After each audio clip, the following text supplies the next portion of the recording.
trying to get through this. Easy for listening. I wasn't able to do it. Easy for dancing. I'm not a great lover of cats. That's my fear. You're a disgrace, you are. Not me. That's my fear. You're a disgrace, you are.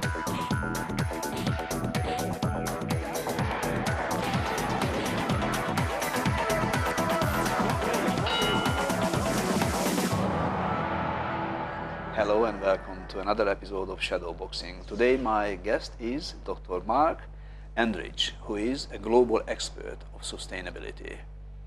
Thanks, What sustainability is, Mark? Sustainability is meeting the needs of today without compromising the ability of future generations to meet their own needs.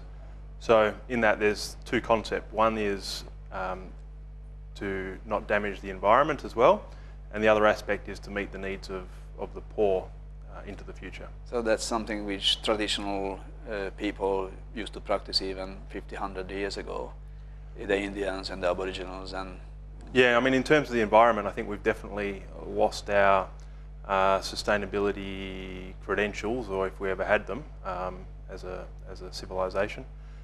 So we've been exploiting the environment to really fuel our current needs. So, example would be the oil and gas and some of the other extractions that these won't be here for the next generation, and we're not actually saving any of what we're producing. The main areas that I cover are financial sustainability. So in other words, ideally having as much or more money in its real value into the future for households. And the second, and being able to pay for your needs, your basic needs. Second thing is energy sustainability. So how do we use energy such that we don't take from future generations and also from our own health, for example. And then thirdly, water sustainability. So how do we make sure we have enough water going into the future? Mark, the financial sustainability, is this includes only the households or the governments or the world or what? Well, I think because you mentioned households. Sure. Well, households is where I guess from a social point of view, it's interesting to look at. There's a big gap between the rich and the poor, and you can see that in the measurements. The other thing to see is that really we've only got a limited amount of data compared with the total information that's out there, at least in Australia. And in that data, household income is a key metric. So where the money is coming from anyway?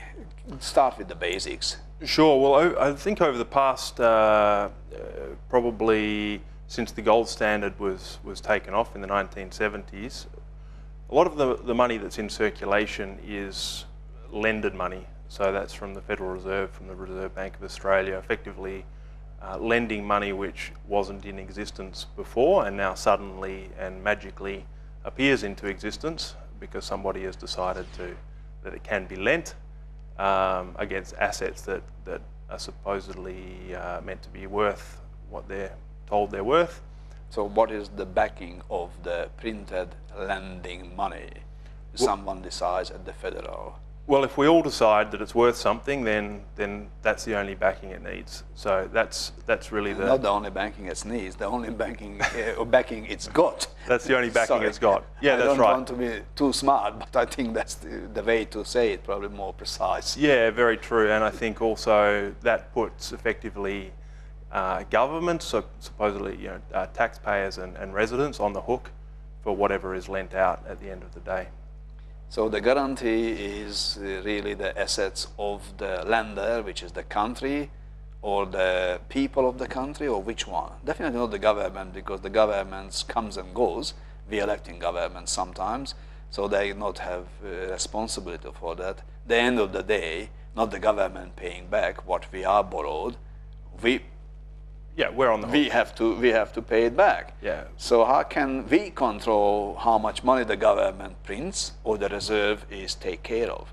So is the reserve is not printing money, or the government printing money, or the government authorizing the reserve to print money in Australia? How does it work? So the plastic is coming from the plastic factory, and then it became money.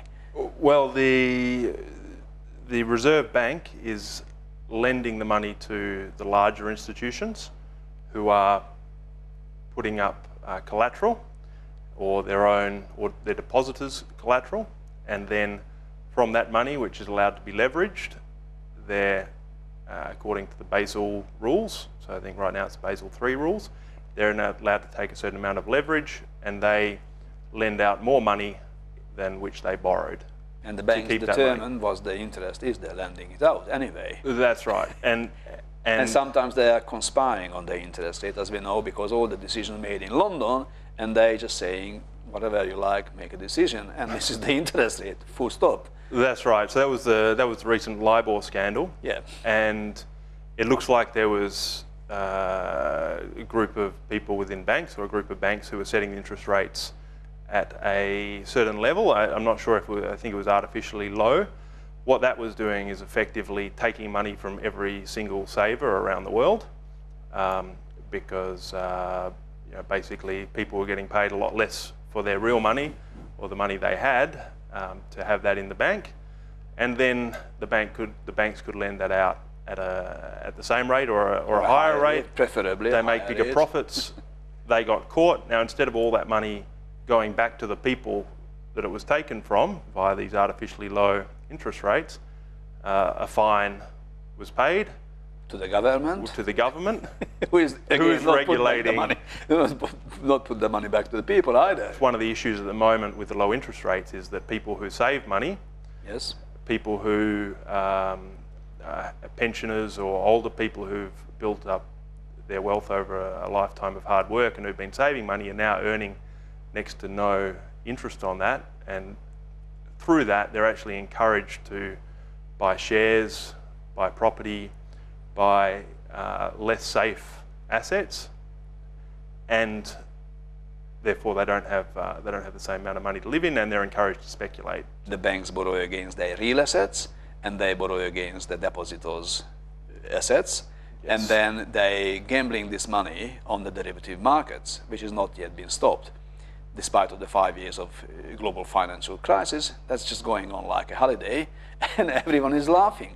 And the bank is earning more, and they got the same or more, bonuses, because they just cleverly gambling the money away. So, what's happening with the derivatives? Because one thing which I heard, I'm not a banker, not an expert at all, but I heard that the derivatives are not even kept in the same account of the bank as the real assets and the liabilities. So this is a real liability, because that's caused the financial crisis 5 years ago, and still not kept in the real banking books. So how the hell I have to have a book for the tax office, which they can check any time, and the banks got two books. One is the good book, when they're keeping the assets and the depositors' money, and they got the derivatives, which is all coming from that bit of money, on another book, so that could not affect the real statement for the government. That's just incredible.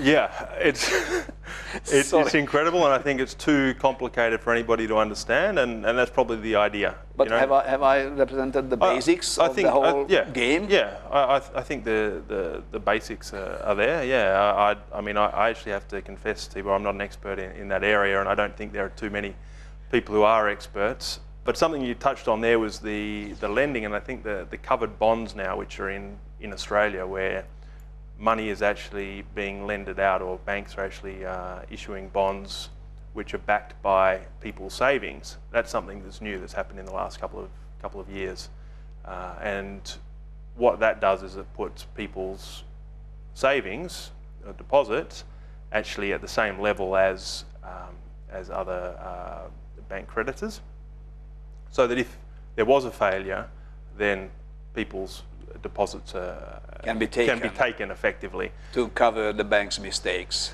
Yes, or the that's market right. mistakes of the bank involved with. Correct. Yeah, yeah. What is the reason they not have the responsibility? Are they too big to fail, or this is just a mythological statement?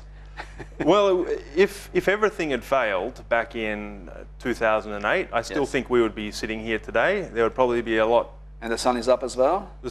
I'm not sure about it. No, the sun depends who you ask. Okay. No, the sun would still be there. It might even be shining a little bit more brightly. And I think that people would have to generally, or there'd be probably a few less people in finance. People would be doing some more real jobs, which would be great. for the world. But For the economy, yes. yes, but that's not what happened. The banks were bailed out. Taxpayers were put on the hook. The only institutions or companies who we have to take care of, it's a big bullshit. I mean, what's going on? I mean, what's wrong with our other industries? What's wrong with the everyday people at home who you say sustainably have to maintain their own assets and their own earnings and spendings? How the banks not have the same responsibility of sustainability? They have more power, Tibor. They got more power. They have more money, so they're making the rules. But who's backing up the bloody money? Somehow I think the taxpayers or the Commonwealth, not the politicians, but the workers of the country, rich and Yes, poor. yeah. All these things just developed in the past 15, 20 years.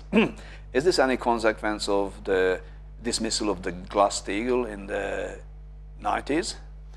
Yeah, the GlassSteagall in the late 90s, that was partly, from my understanding, because Citibank was taking over Salomon Brothers, which was an investment banking firm.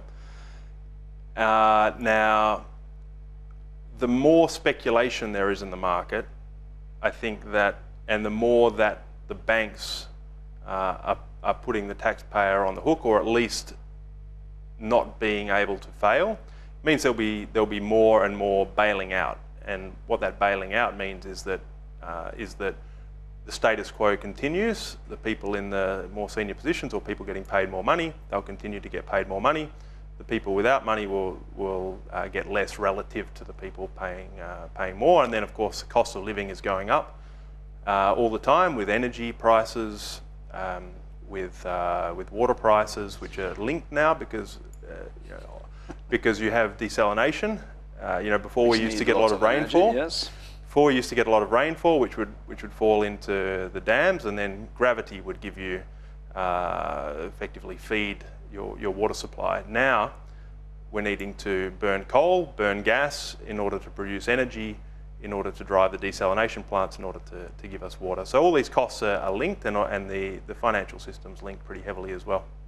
Okay, on that note, we have to go to a short break, and please stay with us, because after the break we're coming back with more on one-on-one shadow boxing with Mark.